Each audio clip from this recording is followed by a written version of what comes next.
Good morning, good evening, good afternoon, all depending on where you are, of course. Today, we will be looking at electrostatics. So now, what is electrostatics all about? Well, like charges repel each other, and as you would expect, opposite charges do the opposite. They attract each other. Electrostatic forces were first studied in detail by a Frenchman known as Charles Coulomb, somewhere around 1784.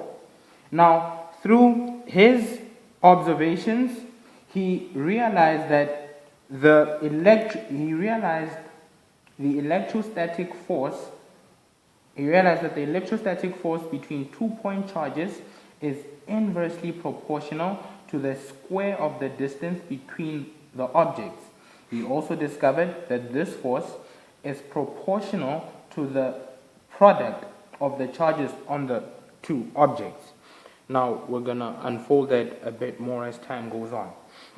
So now, before we've just defined what Coulomb's law is in words, but then now here's what it actually means in simplified mathematical language. So now F is the force between the objects or the particles with charge. Force is always measured in newtons, capital letter N. The K is the proportionality constant for Coulomb's law. It's 9 times 10 to the 9. And of course you have your two Q's. Q is the particle with the charge, and charge is always measured in coulombs, capital letter C. And of course, down here we have our R. And R stands for the distance between the two objects that have a charge. Now, we always measure distance in physics in meters. That is the SI unit. And so now what's really important for this formula is that you always square your distance. Now, in order to help us with this, we will be looking at vector addition. But before we continue, I would like to first of all explain how I did this. Well, the entire video. Now, everything you're about to see has been pre-written. I did this so as to save time and energy. So now, what is a vector? A vector is a physical quantity that has both magnitude, direction, as well as a unit. It needs to have all these three: magnitude, direction, and a unit. So then now, how do we add vectors? Let's look at our first example. Now, here we have two different vectors, both of them going to the right. And so now how we would add them is, because they're both in the same plane, we just take these vectors and combine them. And that helps us to get the resultant, or the net resultant force. Now, the resultant is the single vector that has the exact same effect as all the other vectors together. So now, this over here, our resultant, is the same as these two put together.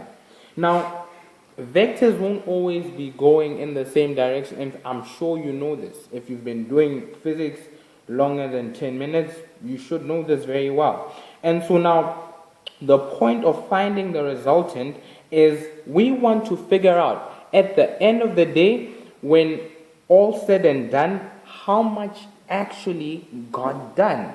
You see, because there's F1, this vector, going up, and then there's also F2, it's going down. Now, we want to know what was the resultant, what was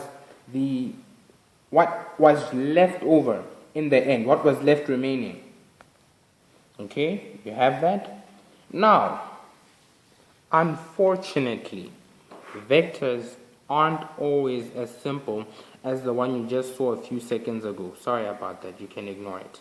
There are three main ways of vector addition. Three. The first one is the parallelogram method. And so now what you have here is it in essence. So now what you do is you first draw out your first vector. There it is, your y. We labeled it y, and it is of course on the y-axis as well as the x-axis. But then you label it, there it is, and then you label your other vector. We label this one x. Now what you need to make sure of is that they both have a common origin, meaning they both start from the same place. Y started from here, it's going upwards. We see that because of the arrow. X started here, it's going to the left that way, and there's the arrow to prove it. And so now what you then do is you finish off the parallelogram. Now you do that by drawing a line parallel to this here. So now you would draw, and so now you would also do the same over here. You would draw a line parallel to this. Draw.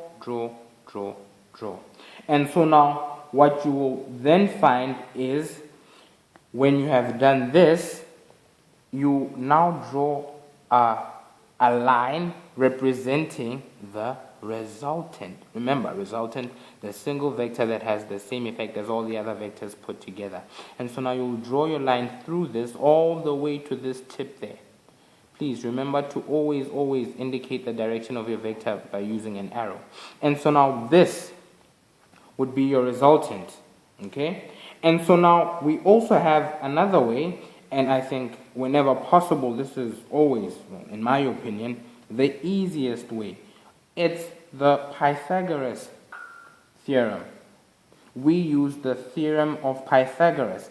And so now, if we have a situation whereby our vectors are creating a right-angled triangle, it must be a right-angled triangle, okay? And so now you would basically use Pythagoras to get you your resultant. And so now the last one would be the tail to head method. As it suggests, you would take the head of the x, or whatever you would like to name this vector, and put it onto the other one.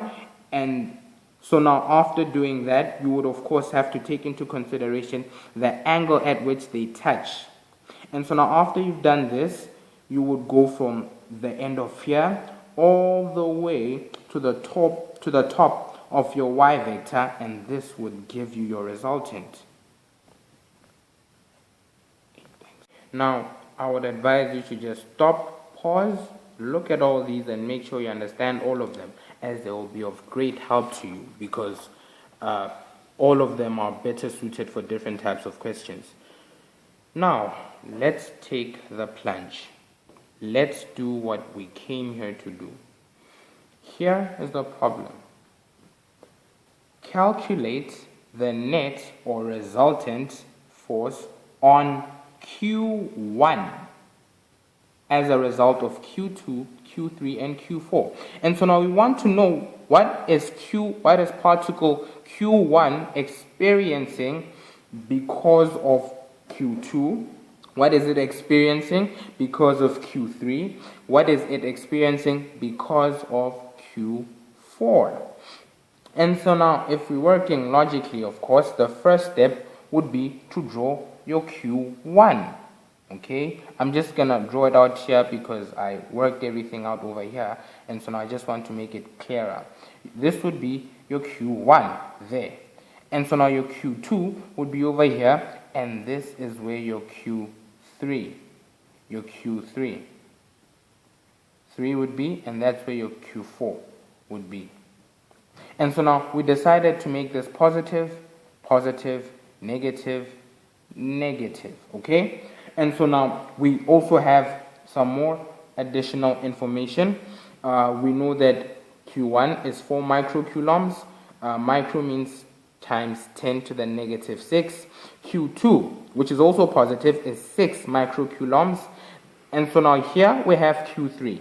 Q3 is a negative 3 microcoulombs, okay? And it's negative, like I just said. Q4 is a negative 5 microcoulombs. The distance between Q1 and Q3 is 3 times 10 to the negative 2 meters, okay? And then there's an angle of 45 degrees between it and Q4.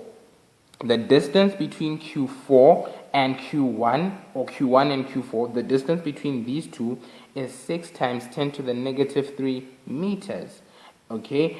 And because this is a straight line up here, this will be a 90-degree angle, and therefore our 45 degrees there. And so now the distance between Q2 and Q1 will be 5 times 10 to the negative 2 meters. Now I want you to know that this diagram was not necessarily drawn to scale, okay? So now please don't try to cram this. What we're trying to do is master the skill.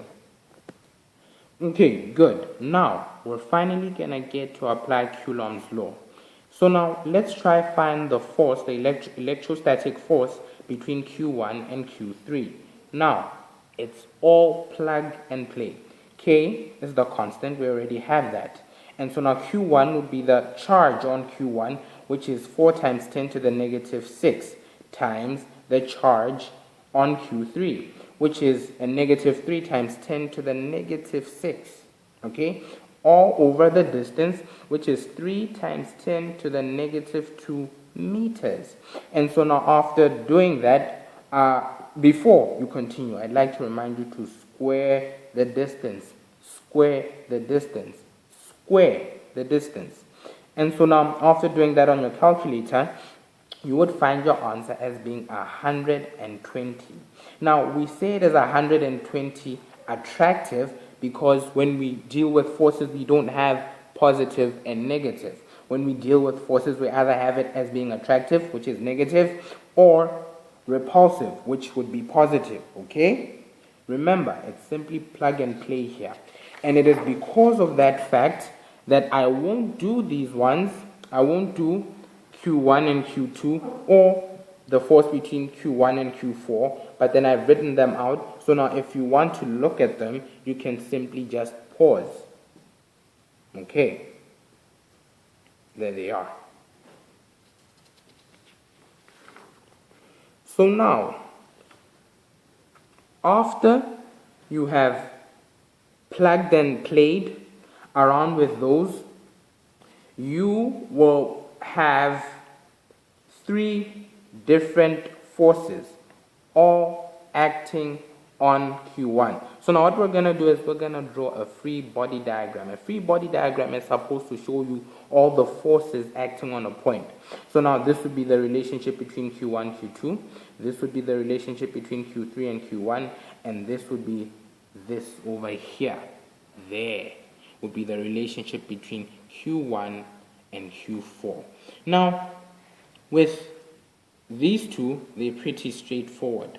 But then because this is vertical, this is horizontal, plain and simple. But with Q4, it's a bit more complicated in that it's going to the right, and that makes it horizontal, but then it's also going up, so that makes it vertical too. What can we do? What we're gonna do here is we're going to resolve into components. Okay, now what we're going to need to do now is resolve into components. What is resolving into components? To resolve into component is to take into account both components, both values that make this up. So now there's a y component, a y value, and an x component, an x value. And so now when we draw this out, it creates a triangle. So now we will be able to find our y component and our x component purely by using sine, cos, and tan. So now, I'm sure you will remember your sine, cos, and tan ratios. They will allow you to get this for x and that for y. So now, what you can then proceed to do is you're going to add all your x vectors and all your y vectors. And so now, the total for your x will be this 86, okay, minus This 21 you got from this side. Now, this is like this if we have defined that going that way is positive and going upwards is positive. So now doing the opposite will be negative. It'll get you that. And so now you apply the same thing here. Now with the y's, both of them are positive. Okay? And so now after you've gotten them, you decide. You could either use the polar function on your calculator. So now you'd write out pole and then you'd write out your x, that comma, your y, or you could simply use Pythagoras, okay? And this would get you your answer. Using Pythagoras to get you your resultant, your total x squared plus your total y squared, and then you square root them, would get you your answer. And then you could also get the angle too by using the inverse tan, and then the 141, which is the y, over the x, which is 65, and your theta will be this. So now this is the resultant force acting on Q1 as a result of Q2, Q3, and Q4. This has been Aki, and I'd like to thank you for studying with us.